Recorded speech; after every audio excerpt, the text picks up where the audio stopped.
Okay then, folks. We're going to go for an oldie but a goodie. Okay. So basically, I wanted to do a quick unboxing of this one because I'm going to be building it soon. So if I didn't, it'll be gone.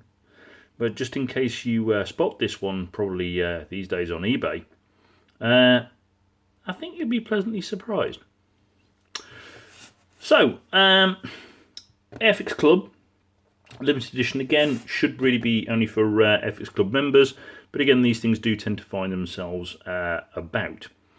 1/72 Gloster Meteor F.8. Kit number, if you want to go and check it on scale, mates, I'll come back to that later, is A73004. And in the box, we're going to have two options, an F.8 from 92 Squadron, 1952, and number 19 Squadron from July of 52.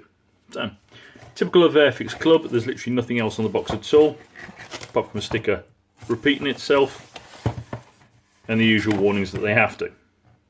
I suppose technically you've got the paints there, who's going to do that? As you can see, I have actually slit this open just to see what goes on, but other than that, as you will also see, I haven't gone much further. Still all bagged, so we'll come back to that in a second. Right, instructions. Fairly typical our usual Airfix. Again, these are from quite a distance or quite a time ago, so black and white, matte paper. A little bit of an explanation of the Gloster Meteor and particularly the F8. Differences from the norm. Again, the usual are warning descriptions. And then we're straight in to the usual cockpit. So we've got a multi-part ejection seat, which is a nice little surprise. And it looks like we're building up a bit of a cockpit tub here. Instrument panel going on. Not really the clearest diagram of exactly where it's going, but remember the nose weight is will tail sit if you're not careful. Although there is a cheeky way of putting nose weight in later, but that's different. Quick explanation of exactly where everything should sit when you put the fuselage sides together. We've got the nose wheel slowly being built up and put in, along with, it's interesting, there's two fuselage sides are still apart. Might be worth keeping an eye on that one. Building up all the bulkhead and sides there. Tail, just quick mix up there. We've got parts for the our exhausts and intakes. We've got then wheel wells going in, blanking plates. That is actually quite truthful, actually, to the real thing. There's this big splitter inside, and you can't really see in there very much. Remember, of course, to opening the holes if you're going to need them later. We then you've got to make sure you've got the right our intakes here. There are two different versions, depending on which version of F8 you're going to go for. Tail slides on, and the exhaust's in, and then we're building up the rest of the. Again, that's strange because he's just told us to put the landing gear in, and now it's showing us it there. Okay, that's going to be worth double checking. But it looks like we've got some decent detail in the undercarriage there. We've then got, of course, got the options for the fuel tanks, depending on again which version you're going for. Canopy going on, and some little bits of aerials. And then we've got quite a nice, if rather small and dainty, detailed explanation of your colour call-outs to silver are options here. Again with the yellow and red of 92 Squadron and the blue and white of 19 Squadron. Big section here explaining how exactly to put the decals on to get that checkered finish as well as possible. So, okay, looks entertaining so far. Let's take a look. So, unsurprisingly, typical of these sort of things, all one bag. bottom is all stuck down, so let's just have a quick putt. That's not going to happen, not tidily anyway. So as I say, although I did open this box just to check that it was all there, as you can see I still haven't opened the bag, so this is kind of news to me. What goes on in here? Right, back to one side, we've got the clear parts there. Right, and we have just 2 sprues. Nice and simple. So, first sprue just here, we have the fuselage parts, which I think you'll be, if we can get it to focus, are looking really nice. There's some really crisp, engraved panel lines going on, which is rather unsurprising. Some lovely little detail around the guns at the front there. And again on the tail, nothing too fancy. We've got the instrument panel looking pretty good there. Again, at this scale, it's all in black anyway, so yeah. We've got the part of the ejection seat. Again, it looks like it's got some sunk marks in there, but again, it just looks really like it's underweight, which is pretty good. We've got, if you just take a look, there's some really small attachment points to the tinier details. We're liking that. On the inside, we have got some injection marks, but none of them where you're likely to see them.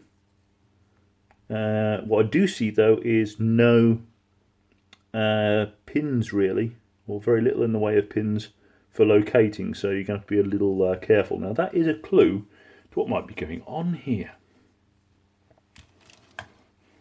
This kit has a secret. Again, with the wings, these are all one piece. There's no sort of droop flaps or anything fancy on this one. Even the air brakes there are just engraved, but they're looking really nice. Really tidy, liking that. Looking good. There's the detail for inside the front of the intakes. Again, we've got the 2 different sizes. Wheels looking pretty good. There's the one side of... there we go. Here we've got the our wheel well bays. There's some nice detail in there. We do have a whacking great injection mark there, but in fairness, that actually wouldn't be too difficult to get rid of. Again, at this scale, not a big issue really. Looking pretty good. The other wing there. Again, clean, no flash, nice engraving. Okay, liking that. We'll just open the clear parts. It does look as though whilst there's 2 options of different canopies for slightly different versions, guess what? They're both closed. So I don't know how much you'll actually see inside the canopy. I'm really liking them. You've got a tiny bit of a scuff on the top of that one, just from being in the box with all the rest of the sprues. But it's looking pretty good. Looking pretty good. Again, nothing a quick miracle polisher won't fix. So we're liking that. It's a shame that it wasn't closed and open. But again, I don't know. At this scale, the cockpit is so tiny, even when it's open, that you can't really see anything. All you're really going to see is just... I mean, I would struggle, I think, to even see like straps and stuff. You're certainly not going to see anything in terms of instrument panels or something like this, because you're talking about a piece that's going to be about that big. It's going to be absolutely tiny. And we've got the decals, which of course are quite an important one on this one. So it looks like it's going to be paint yellow and then apply decals. And they're looking pretty nice. They're looking pretty nice. A sort of satin finish. Look like they're all nicely in register. We've got a little bit of stencils and stuff, which yeah, I can read that. I can read that. Yeah, cabin pressure test. If you can, if the camera will focus without me knocking it. Yeah, pretty impressed with those. Okay, so I know what you're thinking. I've tore Airfix apart quite often for reboxing very, very old kits and flogging them off in places where they're likely to be accidentally picked up by small children who will now never want to do the hobby again. So why is this one so good? The answer is because it's not Airfix's. Whilst Airfix have done a 1/72 or Meteor back in the day, this is the Reboxed MPM kit without the etch. Now again, realistically, looking at the size and scale of the kit, to be honest, I don't really think the etch is going to really add anything extra special to the kit. If you really wanted to, you could go and buy the Eddard set afterwards anyway, but I really don't see the point. Again, it's going to add very, very little in terms of detail and an awful lot in terms of price to a nice, simple, what looks like it's going to go together beautifully, what looks like it's going to create a lovely Meteor. And why wouldn't you? So if you can pick this one up, round and about, in the likes of certain online auction sites, I think I'd have to highly recommend it. If only Airfix would or Rebox other people's better kits rather than their old 1950s kits, I might not have to complain about them all the time. This one I like. As always, feel free to like, share and comment. I do often like to answer anyone's comments, and a couple of times people have caught me out there and said, oh yeah, you've forgotten to show us so and so, you got to go on and show us so yeah, I'm quite happy to amend videos as well as and when needed. But yeah, turns out it's MPM's kit from 2012, that's why it's so nice. So I'm going to look forward to building this one. Before anyone asks which version am I going to do it in, the answer is neither. Being a Treble 1 nerd, I've gone and ordered the extra Decals set, so it's going to be a camoed Meteor for Treble 1. Those of you who've built the big Airfix one, you'll recognise that scheme. So, without further ado, take care, folks, and I'll see you next time. Bye bye.